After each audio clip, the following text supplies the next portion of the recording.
శ్రీమాత్రే నమః. పూజ చేస్తూ ఉంటాం మనం నిత్యం. పూజ చేసిన తర్వాత పూజలో ఒత్తి ఉంటుందండి.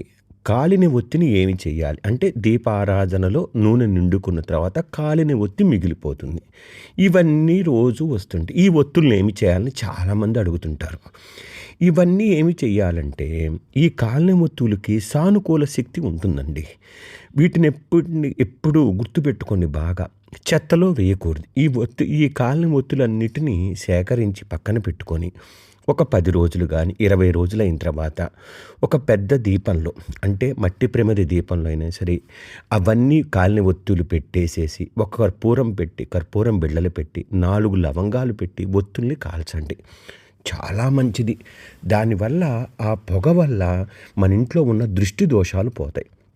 అంతేకాకుండా ఆ కాలిన తర్వాత వచ్చిన విభూది బూడిదను జాగ్రత్తగా వీలైనంత వరకు భద్రపరుచుకోవచ్చు. వాటితో బొట్టు పెట్టుకోవచ్చు. ముఖ్యంగా ఏదైనా పని మీద వెళ్ళేటప్పుడు పిల్లలు పరీక్షకు వెళ్ళేటప్పుడు దాన్ని తిలకంగా వాడచ్చు.